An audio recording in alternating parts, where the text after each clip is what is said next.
Welcome to Disarming Leviathan. My name is Caleb. This podcast is designed to equip you to engage American Christian nationalists as a mission field. Today I talk with author and scholar Dr. Michael W. Austin. Dr. Austin is an American philosopher and professor of philosophy at Eastern Kentucky University. He's also known for his works on moral philosophy and the philosophy of religion. He has written several books, including Humility and Human Flourishing, God, Guns, in America, and has recently served as the editor of QAnon, Chaos, and the Cross, which explores Christianity and conspiracy theories. In this episode, Dr. Austin will help us understand the nature of conspiracy theories and why so many Christians seem to be buying into them. So without further ado, here is my interview with the venerable Dr. Michael W. Austin.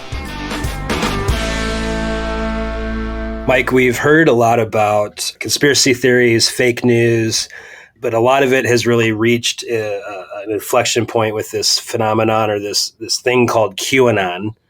What is QAnon? Yeah, so it's harder and harder to define, but really, I think right now it's just this large group or maybe different communities, kind of loosely affiliated group, tend to be more politically conservative or maybe farther on the right even than conservative, depending on them. But there's a loosely organized kind of thing. And so it started in, I'm a philosopher, not a historian, but I'm going to say 2017, right, with kind of a drop on 4chan by a person identified as Q, who says that they've got some sort of security clearance, not the highest, but kind of up there somewhere.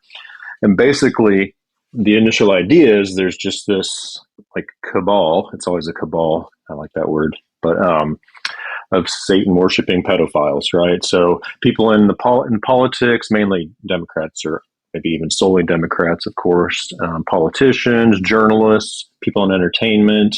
I think maybe Tom Hanks, Hillary Clinton, people that have been mentioned, right, that are involved with this kind of stuff. And then it's tied to this idea that those people in sort of this large nefarious group are tied somehow or are part of the deep state. And so Q drops these things. It used to be, first was 4chan, then 8chan, but it's kind of this thing that's exploded. So if you look at everything it's attributed that you could say this is part of QAnon, ultimately you get things that contradict each other, right? Sometimes it's predictions that don't come true. Sometimes that this will happen and someone else says the opposite. But that's the idea. And then the big picture thing is there's this battle between good and evil going on. And Trump comes in because he's supposed to lead, right, or is being foretold, I guess is the best way to put it, to be the leader of the side of the good, ultimately going to bring what they call Great Awakening, right? Well, I guess that's first there's the Great, or the Storm. I'm getting this confused with something else, sorry. The Storm is when there's going to be mass arrests of all these people, showing that what Q has been saying is true. And then Trump will lead this thing called the Great Awakening, where we'll all see that Q was right all along and usher in some kind of utopia of some sort in the U.S. So that's kind of big picture stuff. And so it's a conspiracy theory because the idea is, or at least it believes, holds to conspiracy theory. The idea is that there's this group of people working in secret, doing really horrible things to keep and even gain political and other kinds of power over our nation. So we've got these large claims about political overthrow, like you said, mass arrests, and there's usually, isn't there dates set or it's going to happen by this time? How do they explain the fact that the thing didn't happen by that date? Yeah, that's what's weird to me. It's almost the similarity in my mind is someone went to high school and college in the 80s when the first Gulf War, there was just an explosion of end times books. But of course, it's been going on for a long time where some prophet predicts this is the day the world will end, and it doesn't. And then they just come up with a new date later. I mean, it's kind of the same, I think, with QAnon. It gets kind of ignored or maybe reinterpreted, right? Sort of finesse around it. Because there was a thing that all kind of mushes together a few years ago, right? Where I think JFK was supposed to reemerge in Dallas. Of course, it didn't happen. Yeah, I remember that. Yeah, we just kind of go on. So, yeah, I think it's an interesting parallel, right? Things that are publicly verifiably predictions that are false, and then there's just sort of a massaging or ignoring or just oh no, here's what's really going to happen, right? Something happens now, it's going to be this later date. So you've got this correlation between QAnon and these prophecies of end times. And we see in the Bible that one of the things that you ought to do to be wise is if a prophet says something's going to happen and then it doesn't happen, you just stop trusting that prophet, or in some cases, take him out back and stone him to death. Yeah. But in this case, it's like, oh, we'll give you a pass, or we'll hit a reset button, or so the credibility doesn't seem to be impacted by claims that are verifiably false. Yeah. And so that tells you, other things are going on. And of course, I'm a philosophy professor, so I'm more cognitively oriented in many ways. But look, I'm also human, got those emotions too. But I think the good question is, why is that? What we're willing to overlook and reinterpret, and what we're willing to say, no, that's it for this source of knowledge or this person, right? That's kind of telling about us as people, as groups, those kind of things. Yeah, let's talk about that for a minute. So many of us have loved ones, friends, coworkers that seem to buy into this stuff, hook, line, and sinker. What's going on that they buy into this? I can look at some of the same information and think, man, there doesn't seem to be any validity to this. The sources are dubious. There's no footnotes. There's no sources cited. It's all conjecture, and yet they're willing to buy into it. What's going on inside of a person that they're willing to just give into it and buy into it? Yeah, I'll speak in particular to people who, are Christians or have a Christian faith that they take fairly seriously, right? They're committed to going to church, being a part of a local community, local body of Christ. I think a lot of the language of QAnon, there's a lot of overlap. So think about the similarities, this grand story of good and evil, good's going to be defeated. Evil's going to be defeated, good will win out, and there'll be this utopia. Now, QAnon's it's in this age, but those big themes will resonate with Christians. And he, uses language for QAnon, the movement, their language about spiritual warfare and those kind of things. So I think that's part of it. I just think that and this is more general from what I can gather from people I've listened to and learned from, is that there's this, in times where there's greater uncertainty, greater fear, greater anger, this stuff, some reason, given human beings, we kind of glom onto things that give us some kind of an explanation or a sense of control, maybe. So if I'm kind of freaked out about demographic changes in the U.S., or maybe I'm upset about, where I think the culture is going, or whatever it is, things that a lot of Christians are concerned about, both on the right and the left for different reasons, but QAnon's mainly on the right. Then there's well, here's what's really going on, right? There's this big battle, and it's going to be okay in this world. So I think those are some of the reasons. I think it can give even I think we're looking, even Christians, maybe we're not looking enough to kind of the overall story of Scripture. Story in the sense of like a true story, obviously, but just of creation, fall, redemption, right? That things are being made new, and all's going to be made new. We don't live in that story enough, and so this gives them kind of a more concrete, maybe it feels, story in the here and now. I'm going to fight for the good of my nation, right? So patriotism comes in, which is a big value for a lot of Christians in America. So I think there's a ton of stuff that relates. It gives people a sense of, I guess the last one that jumps to mind is, and this is true for all of us, we just kind of like to be in the know, right? So it's kind of, I know what's really going on, right? These people don't know, they're sheep, or they're misguided, or they're being hoodwinked by the government, the media, politicians, all that stuff. But just like Christians might think, I really know what's going on, there's a spiritual reality underneath the material reality we see with our eyes. I guess the way the thought is something similar here. There's this thing really happening that explains all the bad stuff that otherwise I'm not sure what to do with. Yeah, being in the know, having the secret knowledge. This is ancient. It's an ancient desire. You see it in the Bible with some of the Gnostic emphasis in the early church. There's a certain elite group of us that have the secret knowledge, where they're real insiders. Yeah.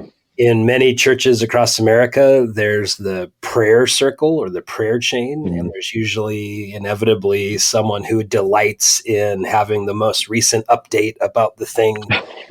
On the prayer sheet, we're praying for Jane, who's in the hospital, but that date is a week old, and one of the ladies on the prayer chain just says, "Oh no, here's the latest update," and it's exciting this part of her being of, here's the new knowledge, I've got it. And I delight in sharing that new knowledge with people. Yeah. Well, and I guess I'd add one thing. I think it's easy as someone who's more skeptical of all this kind of stuff in general, my initial inclination, even though of course conspiracies happen, they have happened, is that it's easy with QAnon, especially. I think a lot of people can say, well, the people that believe that, they're just not very intelligent, to put it diplomatically, to put it less so, well, they're stupid. But it's just not true. There's no correlation between like IQ or level of education, right? So it runs the gamut, right? So it's not just, well, people aren't really that intelligent or reflective that believe this, because there are plenty of people like that do. So there's something else here. I was talking to a pastor friend of mine a while back, and he was talking to a person from his congregation he'd known for 30 years, and brilliant person, very well read, highly educated. And they intimated that I think it was like the CIA was poisoning the water to make people's minds more malleable for like some kind of seductive purpose. I don't quite remember what it was. And it was embedded in like this larger conversation that was by and large highly intelligent. It made a lot of sense. And then there was just this like portion of the conversation that was way out of left field, at least in the mind of my pastor buddy. Yeah. And you're right. It's not about being stupid or uneducated or not well read. What is it then? Yeah. Why do we believe in these things? Yeah, I think I'd go back to some of it gives us an explanation for things maybe we just can't explain or struggle to explain, gives us a sense of control. But I think too, there's, especially in America in general, and evangelicals in particular, maybe not with our own institutions, but with other institutions, a lot of Christians are much more, they're skeptical or suspicious, right? And that's not necessarily true historically, but maybe, I would argue at least like around the time of Clinton and beyond that, you just see, and even in sort of the emergence of the alliance between a lot of Christianity and Republican politics, and I'm not saying that in a negative way, it's just kind of a historical trend, and this view of like big government's bad, small government. So I think a lot of these things, there's not like one main thing, but a lot of little threads just sort of run together and create a susceptibility.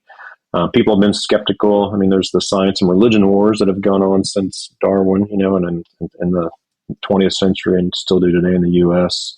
So maybe skepticism along those lines of knowledge institutions.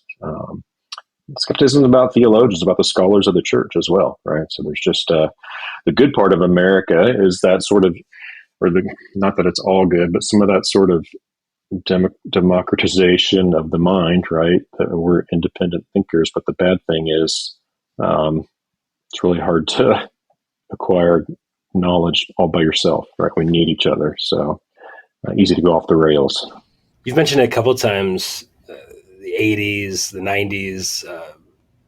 Talk a little bit about what sometimes is referred to as the satanic panic. There was this maybe 30-ish year period in the late 1900s, especially in American evangelicalism, where there was a lot of conversation around the demonic forces, end times, Satan. Talk about that. What was that for those of us that maybe didn't live through that era?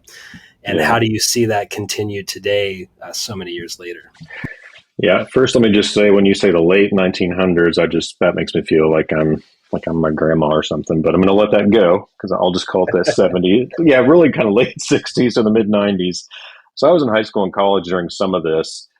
But yeah, there's a chapter in the book about this, actually, kind of a discussion of this. But there's, there was like a panic that there are kind of these Satanists, or Satanism was like this prominent force. And so it could be something that we now look back and kind of roll our eyes, like the backmasking of records. Like if you play records backwards, it would say there'd be like satanic content there.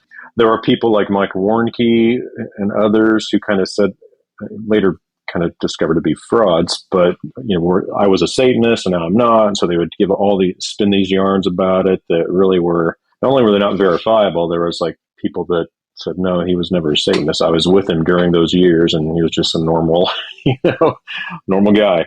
But yeah, there was that. There was I remember actually being a missionary right after college. I was in Budapest, Hungary. And this was when email existed, but it was only like the weird guys that go down the basement of the dorm and do it.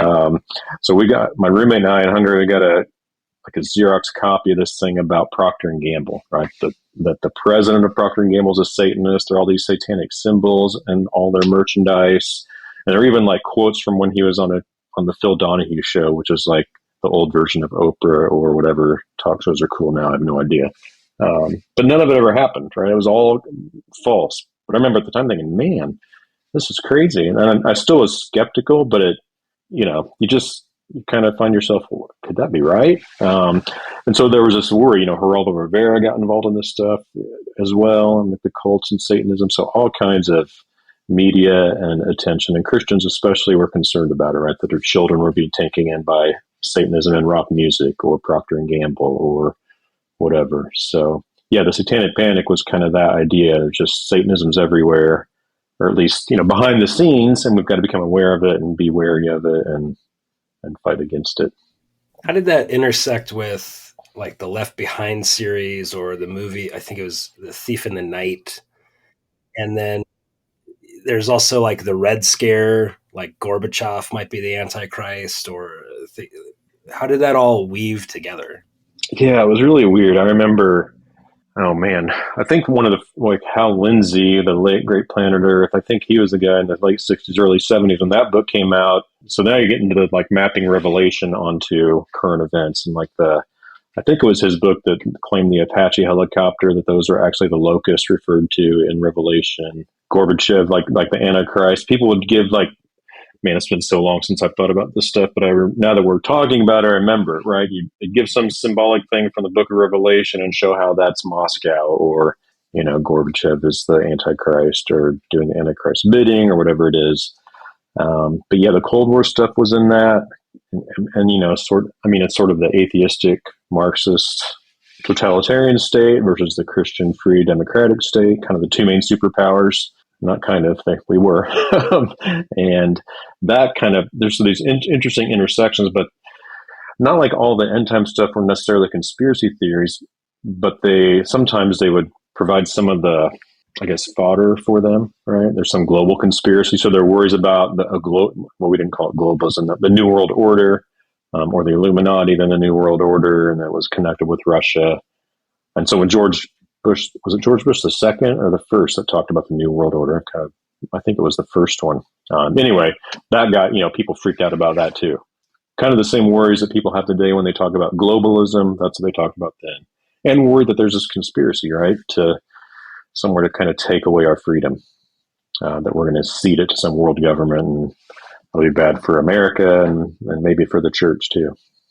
So there's multiple threads that are part of this talk track. There's Satanism or demonic forces at work. You've got like the Exorcist movie heightening fury about it. You've got all these evangelical leaders deconstructing heavy metal and rock music, and there's documentaries that have evangelical leaders going to these heavy metal things and seeing, demonic activity taking place. And I remember the contemporary Christian recording artist Michael W. Smith being brought to task on one of the cover of his albums, which was being supposedly had secret demonic imagery in the iconography on his album.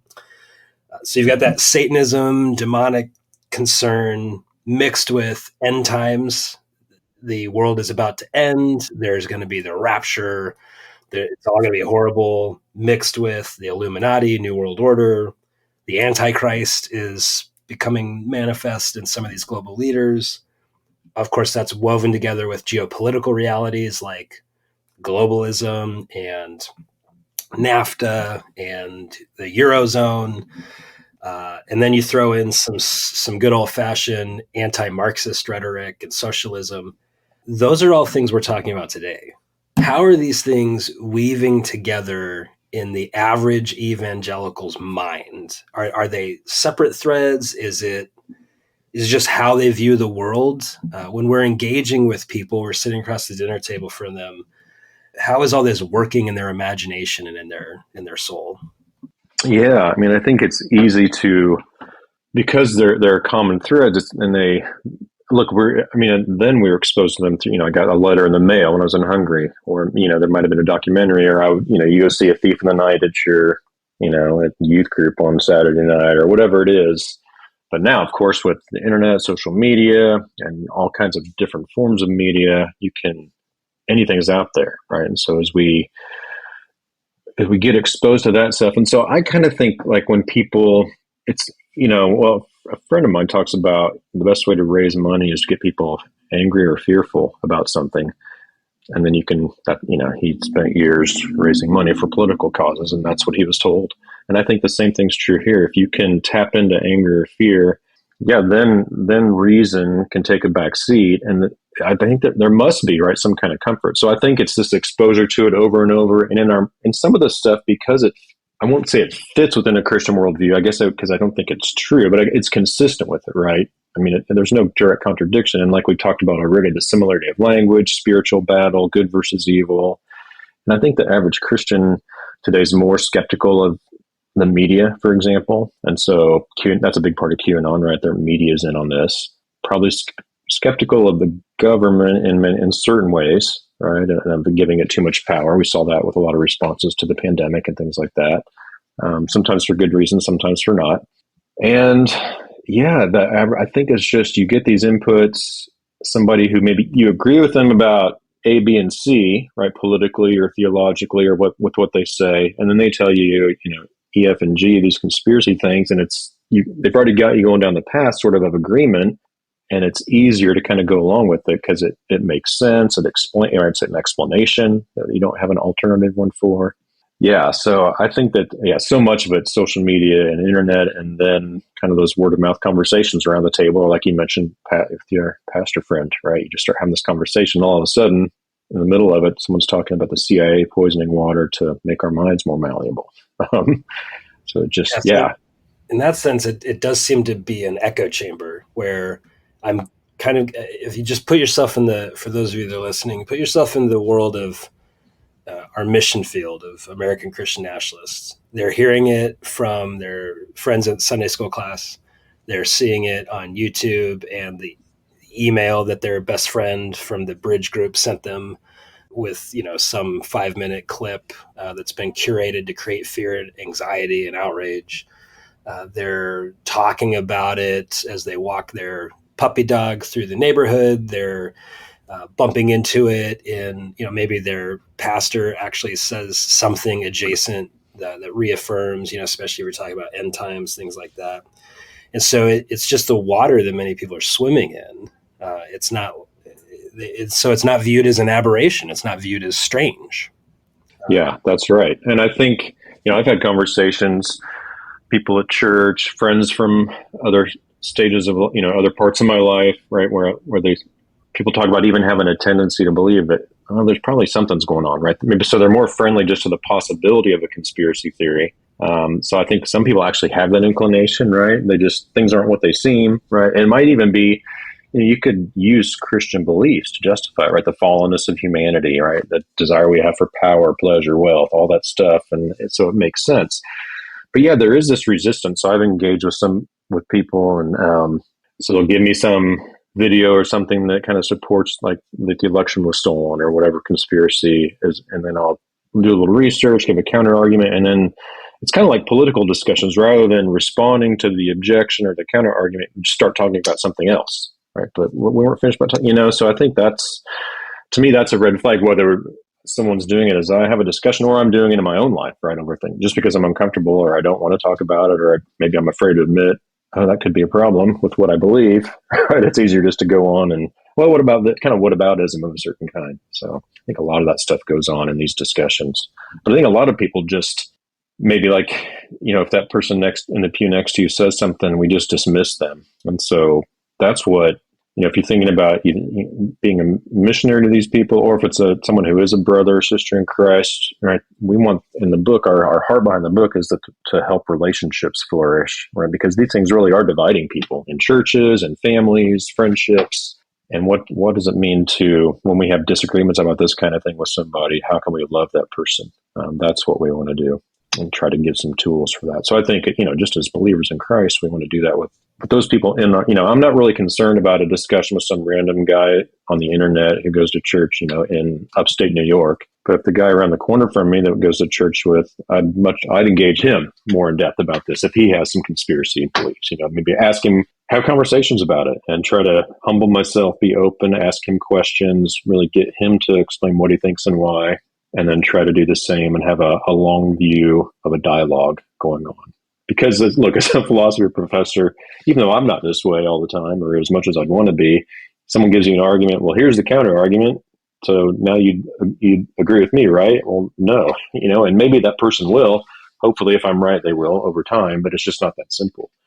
So there's a patience, a forbearing that must go on. So how would you coach us we're sitting at the dinner table and we hear something that we think is probably like from QAnon or some dubious source, and our spidey sense is up. It doesn't quite sound right. It sounds outrageous or anxious or fear-mongering.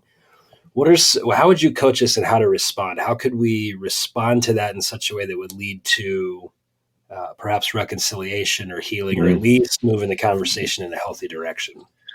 Yeah, I think number one is maybe you should say something then, maybe not. Maybe you should wait, because there's something, one of the communications professors that worked on the book talks about emotional contagion. So it's easy to think, I think this, like, we tend to believe, well, I think that person's just, they're off their rocker. They don't, they've like bought into this stuff that's just fanciful. There's no evidence for it. And we think that those, they're just stupid or they don't know what's going on. And we think we think we can like wall that off and just treat them well, right? We can still love them, but it looks like it bleeds through. If that's our true attitude towards somebody, it's going to bleed through in one way or the other. So I would say the first thing is just attend to what's going on inside of you, right? If I'm having those feelings, maybe it's not the best time to even, just to have a conversation about it. I might, and if they want to, I say, well, let me think about that more, and we can talk more later, right? Get yourself in a situation where that sort of those emotional issues aren't as present, at least where you decide, I'm going to go in and try to love this person, be humble. And so you've got to have an openness, right? So then I would go back to them and say, when you mentioned whatever that, whatever part, like the entertainment industry has, the Hillary, what's the thing that the blood thing they're drinking, that people, the more recent one, adrenochrome, or I don't know, drinking infant's blood. Like, where did you hear that? I might start with that. Why do you think that's actually happening? I'm interested to know what sort of evidence you have, and not in an accusatory way, but you want to be genuine, like really asking, like some curiosity, compassionate curiosity, engage in a conversation, some of those basics of communication. So what I heard you say is this, and kind of restate it to them, and maybe affirm whatever common ground there is. And there may be no common ground about the actual substance of what they're saying. But look, like, for example, so let's not even talk about the pandemic, just talk about vaccines in general. So let's say you have a conversation with somebody that's an anti-vaxxer, before even COVID happened, and they really don't want you to get the flu vaccine or have your kids get the, whatever, MMR. It's been a while. My kids are all old now. But, and so you think, well, no, I think vaccine, you think it's good just for sake of argument. Well, what you can do, you might have no agreement about the fact of the matter, but you can say, well, look, I appreciate that you act like, if I was in your shoes, I would do what you would. If I'm really think this is dangerous, I'd want to tell people I care about and love. So you can affirm the motives behind that are good. And often they are. It's not like people are just, I think even with those others, even with the QAnon stuff, I think not always, but often the motives are good. People, of course we don't want, if any of this was true, it'd be horrible, right? And so we would want to fight against it. So I think that's good. But I think what you want then is to make the relationship prior the fundamental good, and even tell the person, right? My co-editor, Greg Bach, talks about this, like with people he's interacted with, is just to say to that person, if, family member or friend, look, we probably disagree on some stuff here, but I just want you to know from the outset, I love you and I don't want this to come between us. I just want us to try to learn from each other, interact. And if it means at the end we just agree to disagree, that's okay. But I would, as you kind of spirit-led wisdom guides, I want to press back. So you might tell the person, well, let me push back on this one point that I've got some questions about, or maybe something I've heard, and see what you think about it, and then give them a counter argument. Or, maybe they give you something to read, and then you find a good thing for them to read. And so if there's that mutuality going on, that's what you want, right? But the hard part is, which seems even more difficult in our society these days, is there's a disagreement. I've got to be humble enough to really read and consider that person's stuff in the same way I want them to read and consider my stuff, right? If we're talking about one of these issues, some way of loving your neighbors yourself, right? By respecting, and you can disagree 100% with every word, but at least you've come at it and tried to understand it. And even praying, God, if any of this is true, help me to see that. And if not, help me to see why not. And I think those are some things, right? Just kind of basics of communication, but I think from a humble and loving posture. And when we start out that way, it can set the tone. And then when things start to get heated, just be wise enough and kind of forward and say, hey, I feel like we're kind of things are getting a little amped up, right? I can tell you're kind of getting animated. I'm getting animated. Maybe we should just, take a break and talk about it more another time after we sort of had a chance to process and calm down. So just making that relationship the number one thing is always the most important.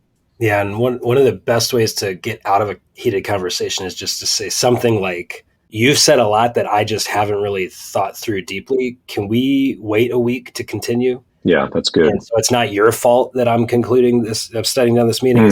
It's my fault, right? And that's one thing too. Galatians 6:1-2 says that if anyone's caught up in a transgression, we want to restore them gently, watch out for our own hearts. And this is how we bear one another's burdens. And so when I'm in those conversations, I'm bearing the burden of they're crazy, the crazy things that they're saying or the hateful things that they're saying. And that causes me to feel feelings. And sometimes if they're my family, I feel family shame and resentment. And that's a me problem. That's not a them problem.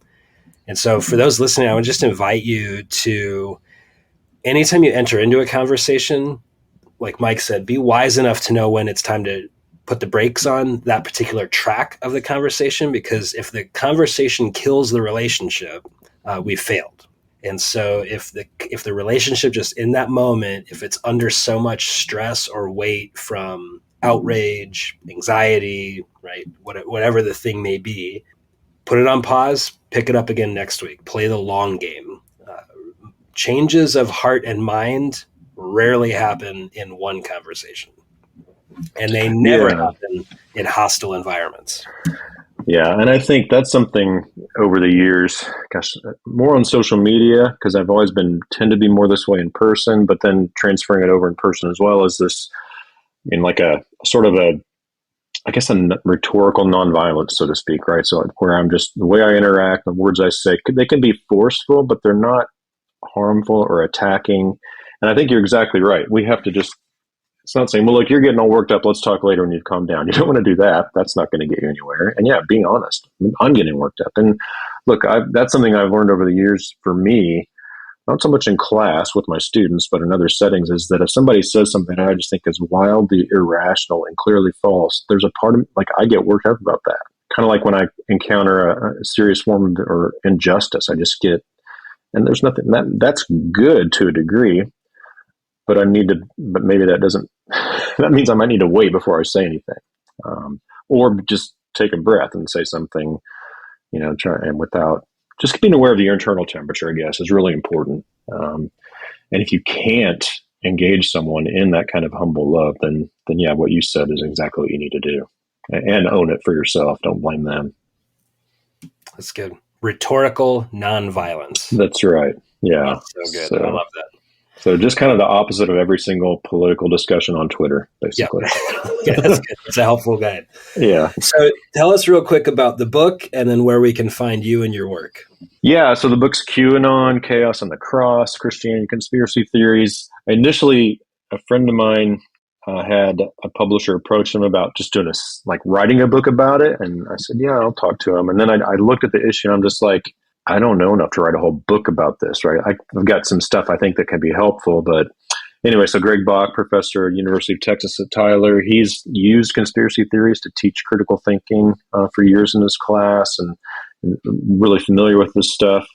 So we put it together and thought, what we want is a resource for people. So the book's not meant to be something you give to your brother who's way into QAnon, right? That's not the point. I mean, maybe down the line, but it's actually more for you or a pastor or somebody who's like, how do I approach people, kind of like we've already talked about, who are neck deep in this stuff.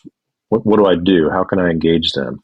Gives you some facts, what the history of it, what's going on. We talk about different virtues, things in the Bible, theology, philosophy, information science, communication professors, pastors, all kinds of people. So the idea, I think, is to be a resource to help us engage and love our neighbor in this context. How come I love my neighbor who's just way into this, whether they're a believer or not? That's the idea. And yeah, we're really happy with how it came out. We didn't really direct the contributors to do topics so much. Some we asked them to, their area of expertise, and others we just said, hey, do you want to write something for this?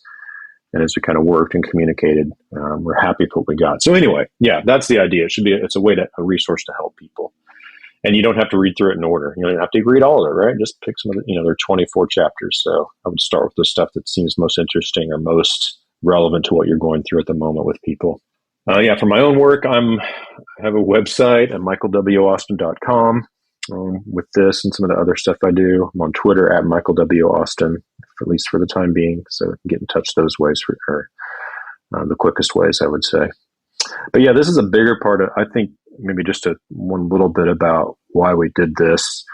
Apart from the immediate issues that are posed, for me, it's a larger concern about like our character, right, as followers of Jesus, both individually and corporately, about contributing to the common good politically and socially and otherwise, right, regardless of where we fall in the political spectrum. And I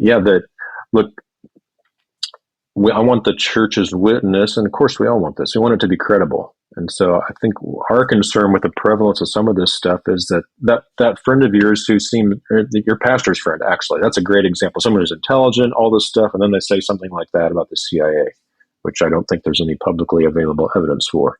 But let's say he's talking to his next door neighbor about Christ, and they're having a conversation, and then he slips that in. Well, that undermines his credibility. Not that we have to be perfect, but it can do damage both in the church and as the church tries to bring the kingdom of God to bear on the world and through evangelism and discipleship and social, service. So anyway, that's the stuff that I think the heart behind the book. It's meant to be an attack. And I don't even agree with everything in every chapter, right? You get 24 different people to write stuff. You're not going to agree with it all, but I think it can all be thought provoking and helpful for people who really want to dig in a little bit from a Christian perspective. That's great. Well, thank you so much for joining us today, Mike. I really appreciate it and love the work that you do. And to our listeners, I want to highly recommend picking up the book wherever books are sold, QAnon, Chaos, and the Cross. Until next time, see you guys later.